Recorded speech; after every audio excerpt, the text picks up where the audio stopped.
The sun hung high in the sky, its unrelenting rays painting the upscale Charlotte suburb in shades of gold and green. The scent of freshly mowed grass swirled through the air, mingling with the smoky tang of barbecue ribs slow cooking over an open flame. Laughter spilled across the yard of the Harrison family's sprawling two-story home, a joyful cacophony of children darting through a sprinkler's mist and adults swapping stories over cold drinks. The annual Harrison barbecue was a cherished tradition, a V.Y. Brandt tapestry of kinship and celebration woven together by the soulful strains of Motown classics humming from a set of porch speakers. Aluminum trays piled high with collard greens, macaroni and cheese, and golden cornbread lined the picnic tables, while Uncle Reggie's self-proclaimed grill king-worked the fire with a spatula in one hand and a grin on his face, soaking up the cheers from his cousins. For the Harrisons, this wasn't just a cookout. It was a sanctuary, a defiant burst of life in a neighborhood where they often felt like outsiders. As the only black family on Willow Crest Lane, they'd grown accustomed to the sidelong glances, the whispered judgments, the subtle ways their presence seemed to unsettle the pristine uniformity of their surroundings. But today, none of that mattered. Today was about joint apologetic, unrestrained joy. Camille Harrison stood at the edge of the lawn, her arms crossed, her eyes tracing the scene with a quiet pride.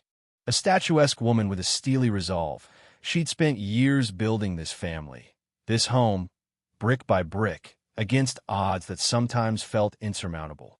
Her husband, Derek, leaned against the porch railing nearby, sipping a beer and chuckling at their teenage son, Jaden, who was trying in failing to impress his cousins with a clumsy cartwheel. The energy was electric, a levying testament to the strength they drew from one another. But then, like a cold wind slicing through a summer haze, the mood shifted.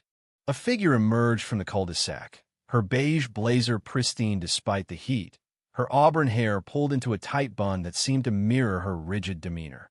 Evelyn Carver, president of the Willow Crest Homeowners Association, strode onto the Harrison lawn with the confidence of someone who believed the world bent to her will. In her hand, she clutched a manila folder thick with papers, her lips pressed into a thin, unyielding line. Conversations faltered, heads turned, and the music seemed to dim as her shadow fell over the gathering. Camille stepped forward, her posture unshaken, though her pulse quickened. She dealt with Evelyn before petty complaints about their mailbox color, a passive-aggressive note about the height of their hedges, but this felt different. This was an invasion. "Good afternoon, Mrs. Carver," Camille said, her voice steady, laced with a politeness she didn't feel. "What brings you here today?" Evelyn didn't bother with pleasantries. She snapped open her folder and thrust a sheet of paper toward Camille, her tone clipped and commanding. "Your event is in violation of HOA bylaws. Excessive noise, unauthorized vehicles cluttering the street, and a clear disruption of the neighborhood's peace. I've received multiple complaints." A murmur rippled through the crowd, a mix of disbelief and indignation. Camille's eyes flicked to the paper, then back to Evelyn's face. "We're well within the noise ordinance, and every car here is parked legally. This barbecue's been a tradition for years, never an issue until now." Evelyn's gaze hardened, her voice rising just enough to ensure everyone heard. "Rules are rules, Mrs. Harrison. I suggest you wrap this up soon, or you'll face fines and further action." She paused, letting the threat linger, then turned on her heel and marched away, her loafers clicking against the pavement like the ticking of a countdown. The air grew heavy, the festive spirit punctured. Camille's younger sister, Tanya, sidled up beside her, arms crossed. "That woman's got a personal vendetta against happiness," she muttered. "What's her deal?" "It's not about the barbecue," Camille replied, her voice low, her jaw tight. "It's about us." She wasn't wrong. The Harrisons had felt the undercurrent of hostility since they'd moved in 3 years ago, a for sale sign that lingered too long on their lawn, the neighborhood watch group that seemed to patrol their block more often than others, the way certain neighbors avoided eye contact at the mailbox. Evelyn's ambush was just the latest move in a quiet campaign to make them feel unwelcome. Derek joined them, his brow furrowed.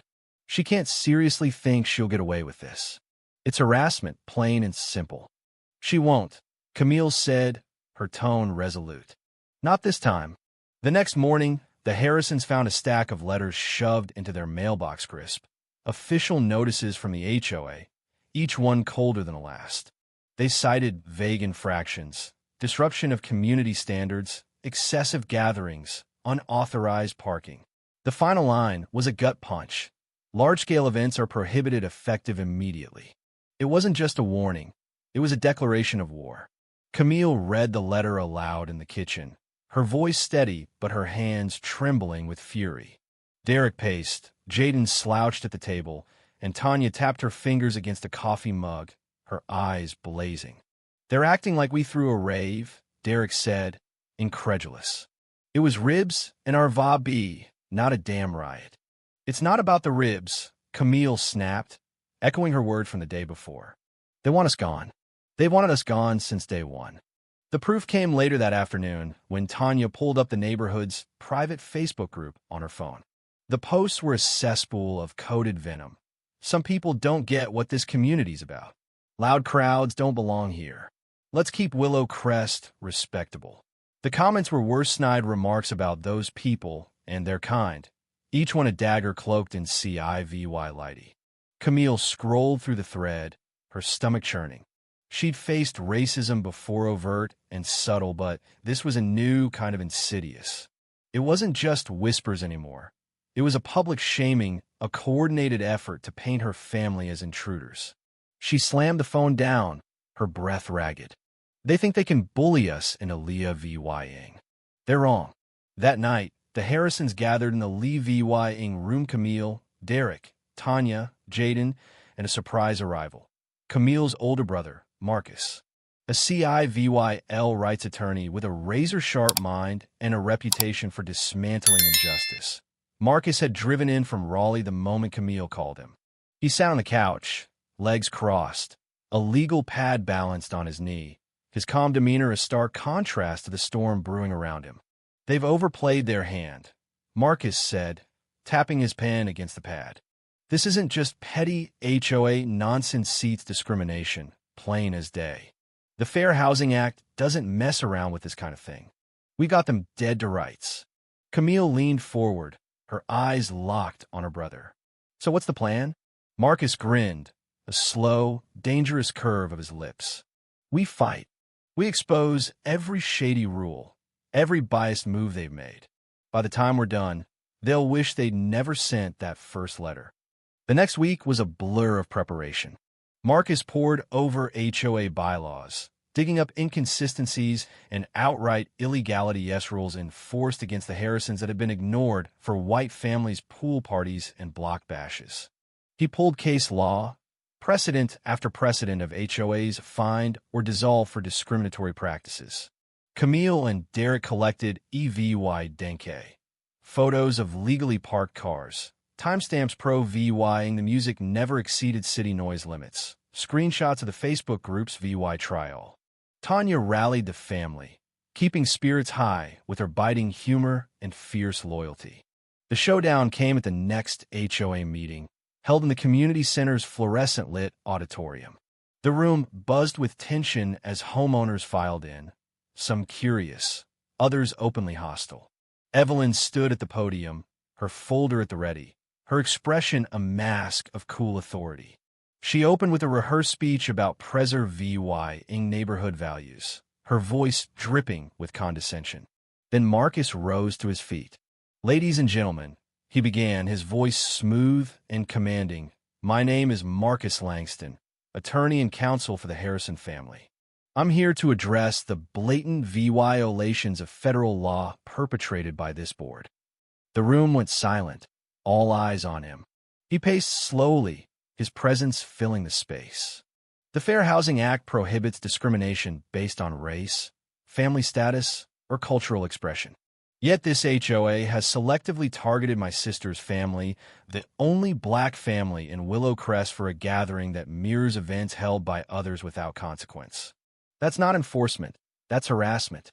He handed a stack of documents to the board, his tone sharpening. These are legal precedence cases where HOAs like yours lost, badly, for actions like this. Selective rule enforcement is illegal. Intimidation tactics are illegal. And trust me, we've got the EVY Denke to prove it. Evelyn's face blanched, her fingers tightening around her folder.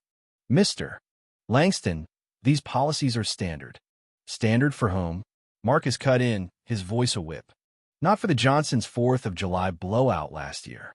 Not for the Millers' graduation party that blocked half the street.